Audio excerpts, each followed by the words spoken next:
अस्सलाम वालेकुम। अच्छा जी, जो आज का हमारा टॉपिक है वो है जी रेनल सेल कार्सिनोमा।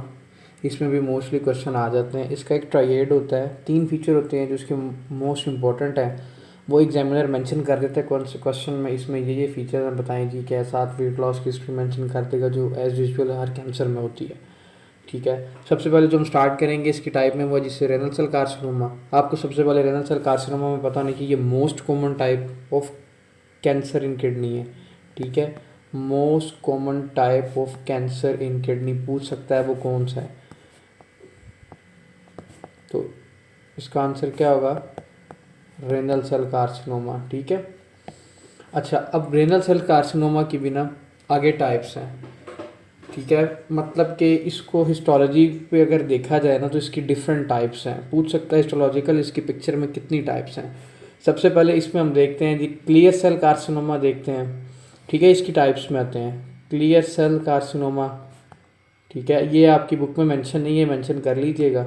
सेकंड जो इसमें आता है वो है पेपिलरी कार्सिनोमा। ठीक है,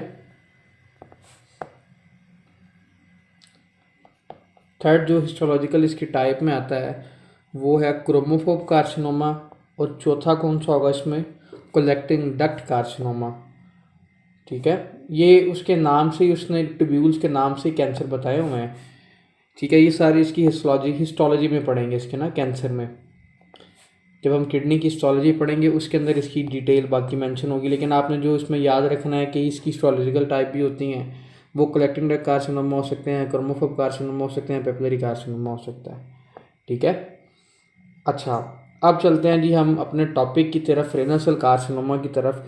इसमें ना मैंने आपको जैसे बेसिकली पहले बताया था, इसमें हम 3 ट्राइएड देखते हैं। अब वो ट्राइएड कौन कौन सा होता है वो एग्जामिनर मेंशन कर देगा क्वेश्चन के अंदर। क्लिनिकल फाइंडिंग की तरफ चलते हैं इसकी हम। ठीक है, क्लिनिकल फाइंडिंग की तरफ चलें। एग्जामिनर मस्ट क्वेश्चन में मेंशन कर देगा कि पेशेंट को क्या है, हीमाचूरिया। ठीक है, नंबर 1। सेकंड पे वो क्या मेंशन कर देगा? लॉइन पेन है उसको, मतलब कि फ्लैंक पेन है। ठीक है, उसके बाद वो मेंशन कर देगा जी मैस है। ठीक है, वो या पाल्पेबल एब्डोमिनल मैस मेंशन कर देगा। ठीक है, ये वो एग्जामिनर क्वेश्चन के अंदर मेंशन कर देगा, या वो पाल्पेबल मैस मेंशन करेगा या एब्डोमिनल मैस मेंशन करेगा। दोनों एक ही चीज़ हैं। ठीक है, कंफ्यूज नहीं होना। जहाँ पे आप ये ट्राइएड देखें haematuria, palpable mass and flank pain, तो आपने इसका आंखें बंद करके आंसर क्या लगाना है? Renal cell carcinoma.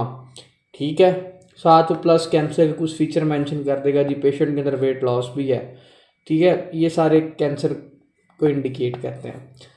कहने का मकसद ये था कि इस क्वेश्चन को पिक करने के लिए ना आपको ये 3 फीचर मस्ट रट्टे होने चाहिए। किस क्वेश्चन को? रेनल सेल कार्सिनोमा को। अच्छा, ये तो थे जी इसके क्लिनिकल फीचर। इसके अलावा इसमें और कौन कौन से फीचर हो सकते हैं? फीवर हो सकता है इसमें। ठीक है, और इसमें क्या हो सकता है? इसमें पॉलीसाइथीमिया हो सकता है। क्या हो सकता है? पॉलीसाइथीमिया। अभी मैं आगे आपको बताऊंगा इसमें पॉलीसाइथीमिया कैसे होता है किडनी के, ये रेनल सेल कार्सिनोमा के पेशेंट के अंदर। हाइपर कैल्सीमिया हो सकता है। ठीक है, अब भी बस इनका मोटा मोटा नाम याद रखें कि ये इसके अंदर हो सकता है। क्या क्या हो सकता है? इमाचूरिया, लाइन पेन, पाल्पेबल मैस हो सकता है, वेट लॉस हो सकता है, फीवर हो सकता है, पॉलीसाइथीमिया और हाइपर कैल्सीमिया। इसकी डिटेल में भी हम जाते हैं ये सारी चीज़ें कैसे हो सकती हैं। अच्छा देखें, अब मेरी बात सुने। इसके अंदर ना हमने एक जगह पीछे पढ़ा था ये पैरान्यूप्लास्टिक सिंड्रोम। अब सबसे पहले इसको समझने से पहले ना, इस कैंसर को समझने से पहले आपको ये पता होना चाहिए कि जी पैरान्यूप्लास्टिक सिंड्रोम क्या होता है। ठीक है, पैरान्यूप्लास्टिक सिंड्रोम होता क्या है? देखें, पैरान्यूप्लास्टिक सिंड्रोम का मतलब ये होता है कि कैंसर किसी और जगह का उसने कोई और सेल वो एक्टिवेट कर दी। फॉर एग्जांपल किसी पेशेंट को लंग कार्सिनोमा था, लंग कार्सिनोमा की वजह से उसने किडनी की सिक्रीशन ज़्यादा कर दी।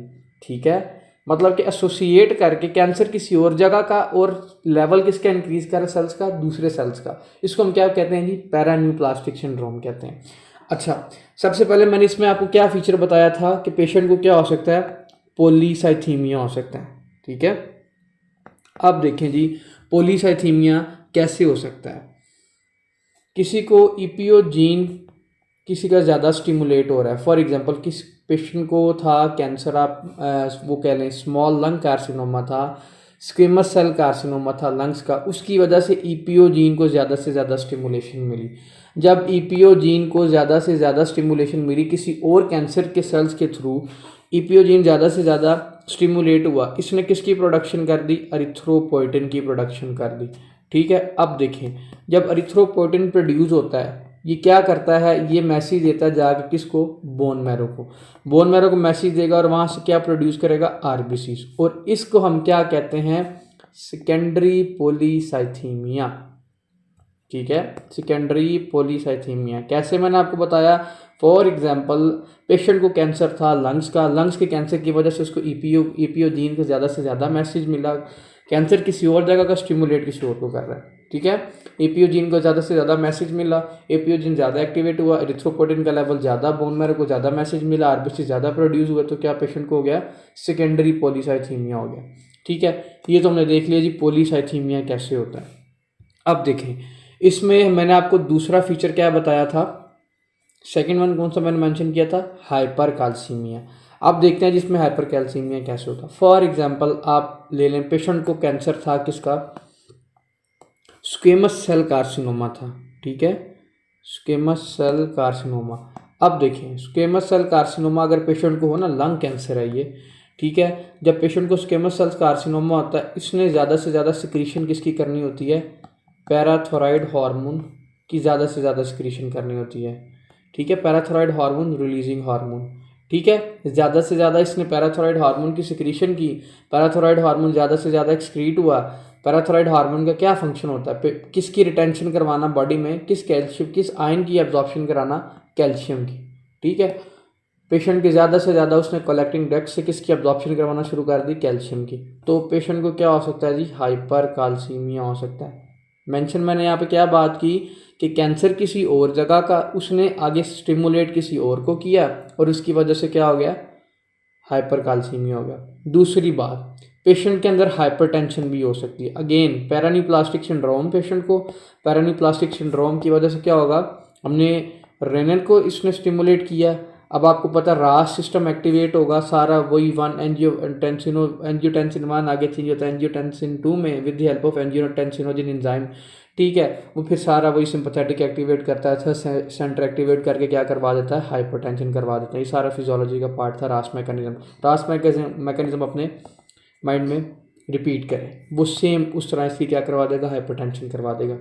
ठीक है, ये तो था हमारे सारे क्लिनिकल फीचर, कैसे इसमें हाइपरकाल्सीमिया हो सकता है, कैसे इसमें हाइपरटेंशन हो सकता है, ठीक है, कैसे इसमें पॉलीसाइथीमिया हो सकता है, वो सारे हमने देख लिए। ठीक है, अच्छा अब इसमें और क्या हो सकता है? इसके अंदर ना पेशेंट को क्या होगा? वेरिकोसील होगा। ठीक है, अब ये तो बहुत मोस्ट इम्पॉर्टेंट क्वेश्चन है ना इसका, वो तो हमने क्वेश्चन तो पिक कर लिया। अब जब हम वाइवा दे रहे होंगे एग्जामिनर हमसे पूछ सकता है कि बताएं जी रेनल सेल कार्सिनोमा के अंदर वेरिकोसील कैसे हो सकता है। ठीक है, अब हमने एग्जामिनर को जिसका आंसर देना वेरिकोसील कैसे हो सकता है। देखिए हमारी ना 2 वेन होती हैं, स्पर्मेटिक वेन की बात करते हैं। ठीक है, दोनों साइड पे ना 2 टेस्टिस हैं तो दोनों साइड पे स्पर्मेटिक वेन्स हैं। देखें जो हमारी होगी कौन सी? Right spermatic vein. Remember right spermatic when.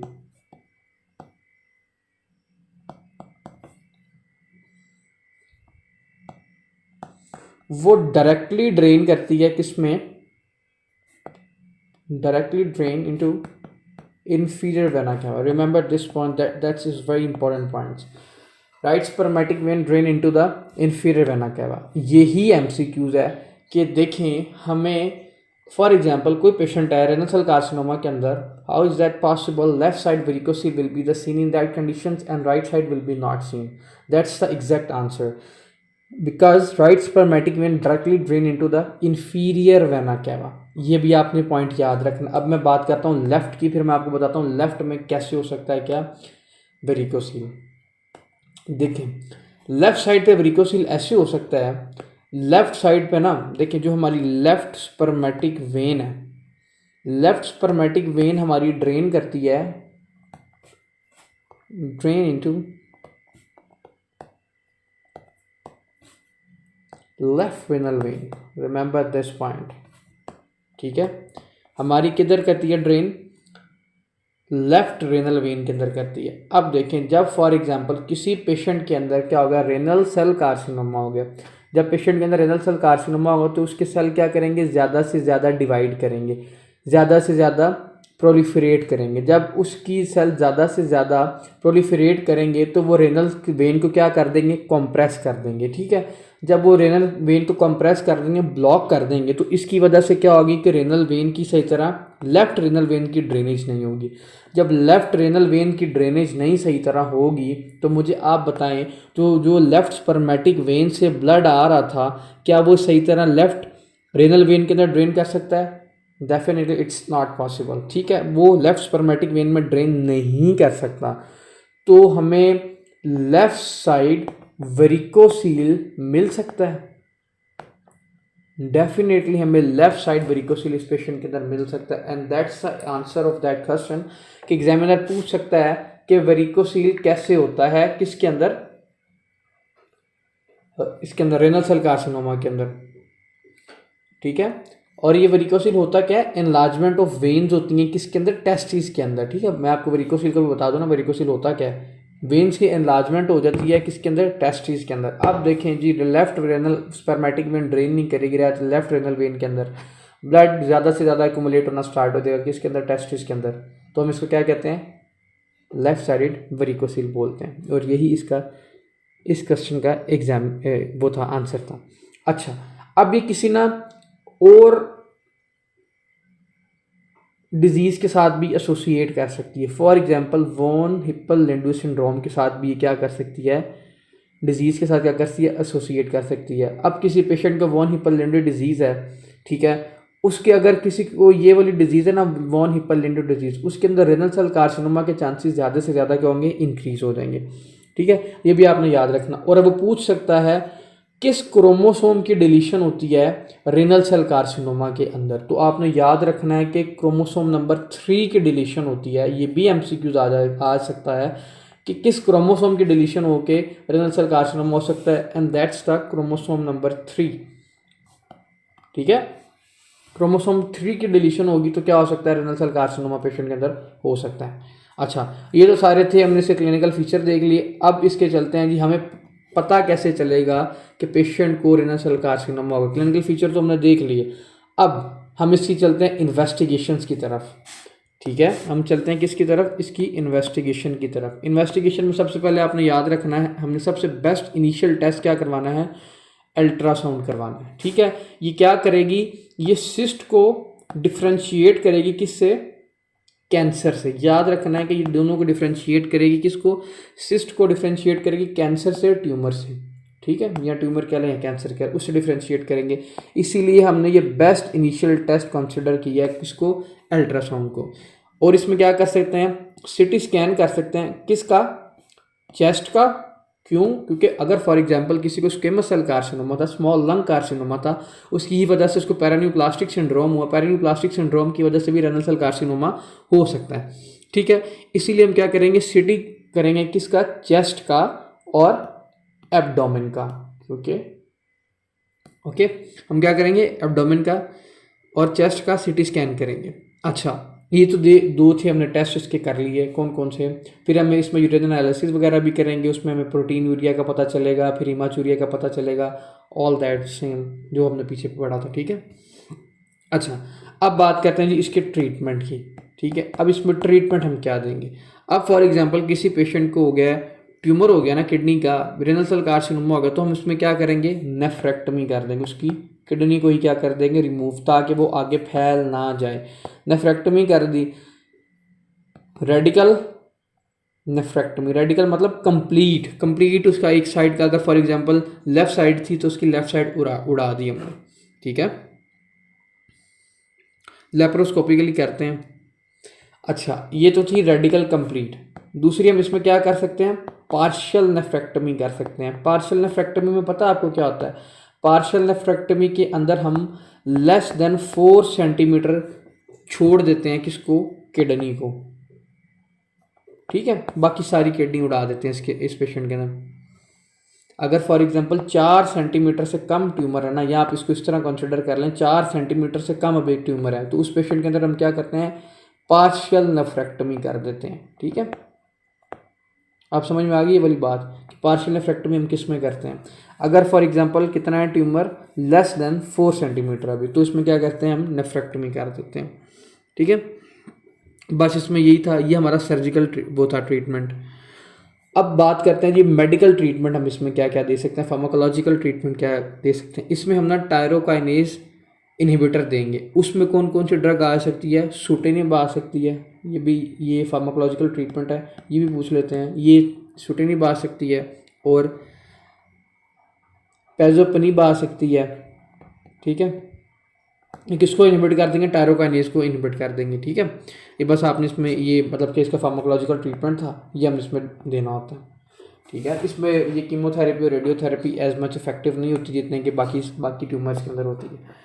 ठीक है, इसको एक दफ़ा बुक से रीड कर लेते हैं। उन्होंने यहाँ पे कौन सी रॉकेट साइंस मेंशन किया है, अगर कोई मतलब कि पॉइंट स्किप हो गया हम उसको भी डिस्कस कर लेंगे, कोई पॉइंट यहाँ पे नहीं भी लिखा हुआ तो वो भी आप इसमें ऐड कर लीजिएगा। ठीक है, अच्छा, renal cell carcinoma, malignant epithelial tumour arising from the kidney tubules का कैंसर है। ठीक है, इसमें ट्राइएट क्या होगा, haematuria, palpable mass, flank pain. ये आपने नहीं बोलना, सारा क्वेश्चन भूल जाइए, नहीं बोलना। All 3 symptoms really occur together, haematuria is the most common symptom. पूछ सकता है कौन सा मोस्ट कॉमन होता है, फीवर, वेट लॉस और पैरान्यूप्लास्टिक सिंड्रोम। पेशेंट को फॉर एग्जांपल वही ये एसोसिएटेड फीचर थे, और ये अगर फॉर एग्जांपल पेशेंट को पैरान्यूप्लास्टिक सिंड्रोम हो गया तो ईपीओ जीन को ज़्यादा मैसेज मिला, रेनन एपीओ को मिलेगा तो सेकेंडरी पॉलीसाइथेमिया वेरा, हाइपरटेंशन इसकी वजह से, और इसकी वजह से हाइपरकैल्सीमिया में also be the present. Adrenocorticotropic hormone के लेवल में इंक्रीज कर सकता है, जिसकी वजह से पेशेंट को कुशिंग सिंड्रोम हो सकता है, हाइपर एल्डोस्टेरोनिज्म हो सकता है। ठीक है, रेली में present with the left sided varicocele, ये इंपॉर्टेंट एमसीक्यू, ये इंपॉर्टेंट वाइवा का क्वेश्चन है।